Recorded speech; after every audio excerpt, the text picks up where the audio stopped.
জানিয়ে দেব সর্বশেষ হাতে থাকা আন্তর্জাতিক সংবাদ। ইউক্রেনের আরেকটি শহর দখল নিল রাশিয়া। এরপর পশ্চিম তীর জর্দান ক্রসিং এ গুলিতে 3 ইসরায়েলি নিহত। আরো থাকছে ইমরানের মুক্তির দাবিতে উত্তাল ইসলামাবাদ। এখন মরক্কোয় ভয়াবহ বন্যায় নিহত 4, নিখোঁজ 14।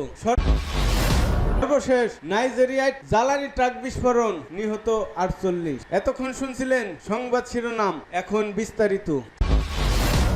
ইউক্রেনের আরেকটি শহর দখল নিল রাশিয়া। রুশ সেনারা পূর্ব ইউক্রেনের আরেকটি শহর দখল নিয়েছেন। রাশিয়ার সেনাবাহিনী আজ রোববার এ তথ্য নিশ্চিত করেছে। রুশ সেনাদের দখল করা শহরটির নাম রোভরোদিভকা। 2022 সালের ফেব্রুয়ারিতে রাশিয়া ইউক্রেনে অভিযান শুরুর আগে শহরটির বাসিন্দার সংখ্যা ছিল 14,000-এর বেশি। নোভরোদিভকা ইউক্রেনের পূর্ব দিকের দনবাসের দোনেস্ক অঞ্চলের একটি শহর। এই অঞ্চলের কৌশলগতভাবে গুরুত্বপূর্ণ পোক্রোভস্ক শহর দখলই রুশ সেনাদের প্রধান লক্ষ্য। গত গ্রীষ্মকাল থেকে এই অঞ্চলে অভিযান জোরদার করেন রুশ সেনারা। তারা এখন পোক্রোভস্ক দখলের কাছাকাছি পর্যায়ে চলে এসেছেন। এদিকে গত 6 আগস্ট আকস্মিকভাবে রাশিয়ার সীমান্তবর্তী কুরস্ক অঞ্চলে স্থল অভিযান শুরু করে ইউক্রেন। কিন্তু তা সত্ত্বেও দোনেস্ক অঞ্চলের ধীরগতিতে নিজেদের লক্ষ্যে এগিয়ে যায় রাশিয়া। গত বৃহস্পতিবার রুশ প্রেসিডেন্ট ভ্লাদিমির পুতিন জানান, ইউক্রেনের পূর্ব দিকের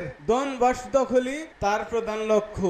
রাশিয়ার কুরস্ক অঞ্চলে ইউক্রেনের পাল্টা অভিযানের কারণে দনবাসে তাদের অভিযান আরো সহজ হয়েছে। পশ্চিম তীর জর্দান ক্রসিং এ গুলিতে 3 ইসরায়েলি নিহত। জর্দান ও পশ্চিম তীরের মধ্যে অবস্থিত একটি সীমান্ত পয়েন্টে রবিবার হামলায় 3 জন নিহত হয়েছেন বলে ইসরায়েলি কর্মকর্তা জানিয়েছেন। দেশটির প্রতিরক্ষা বাহিনী আইডিএফ জানিয়েছে, এলএনবি ব্রিজ ক্রসিং এ গুলিতে 3 জন ইসরায়েলি বেসামরিক নাগরিক নিহত হয়েছেন। হামলাকারী জর্দানের দিক থেকে একটি ট্রাকে করে ওই এলাকায় আসেন, তারপর বেরিয়ে এসে গুলি চালান। আইডিএফ এর এক বিবৃতিতে বলা হয়েছে, নিরাপত্তা বাহিনী বন্দুকধারীকে নিষ্ক্রিয় করেছে, সেই সঙ্গে তারা বিস্ফোরকের লক্ষণের জন্য ট্রাকটি পরীক্ষা করেছে, তবে তারা সেখানে বিস্ফোরক থাকার সম্ভাবনা নাকচ করে দিয়েছে। ভিডিও ফুটেজে হামলাকারীকে টার্মিনালে হেঁটে যেতে এবং তার অস্ত্র থেকে ইমরানের মুক্তির দাবিতে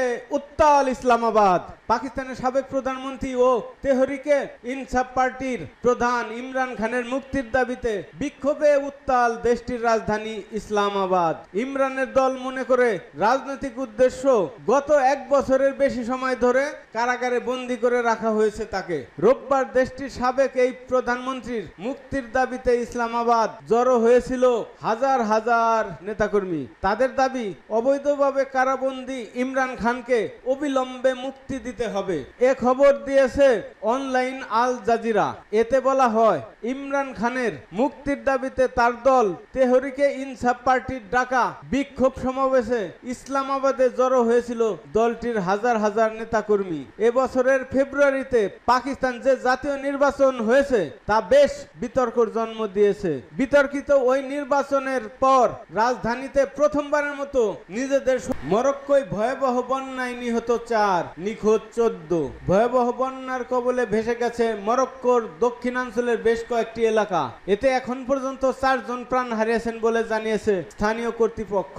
এছাড়া আরো 14 জন নিখোঁজ হয়েছেন। বার্তা সংস্থা এএফপি কে উদ্ধৃত করে খবর দিয়েছে অনলাইন নিউজ। এতে বলা হয়, ক্রমবর্ধমান জলবায়ুর পরিবর্তনে ভয়াবহ বন্যার পানিতে প্লাবিত হয়েছে মরক্কোর দক্ষিণাঞ্চল। গত শুক্রবার থেকে ভারী বর্ষণে এই বন্যার সৃষ্টি হয়েছে। এতে দেশটির দক্ষিণাঞ্চলের ভাতা প্রদেশের 740 কিলোমিটার দক্ষিণে রাবাত অঞ্চল ভেসে গেছে। স্থানীয় কর্তৃপক্ষ জানিয়েছে, বন্যার ফলে ব্যাপক ক্ষয়ক্ষতির কবলে পড়েছে অঞ্চলটি।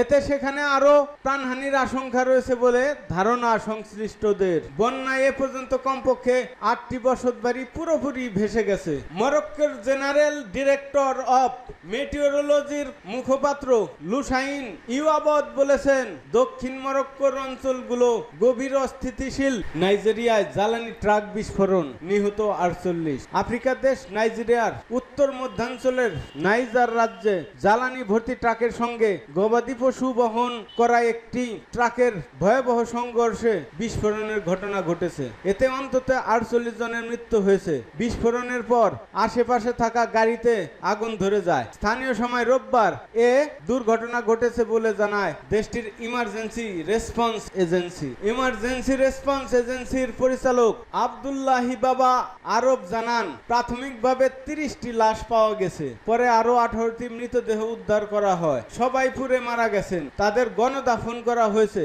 এ ঘটনায় আরো বেশ কিছু গাড়িও দুর্ঘটনার কবলে পড়ে। ক্ষতিগ্রস্ত এলাকার বাসিন্দাদের শান্ত থাকার আহ্বান জানিয়ে নাইজার রাজ্যের গভর্নর মোহাম্মদ বাগো বলেছেন, রাস্তা ব্যবহারকারীদের জীবন ও সম্পত্তি রক্ষার জন্য সর্বদা সতর্ক থাকতে এবং সড়ক ট্রাফিক নিয়ম মেনে চলতে হবে। উল্লেখ্য, নাইজেরিয়ার ট্যাঙ্কার দুর্ঘটনার ঘটনা নতুন নয়। শুধুমাত্র 2020 সালেই 1531টি পেট্রোল ট্যাঙ্কার দুর্ঘটনার ঘটনা ঘটেছে।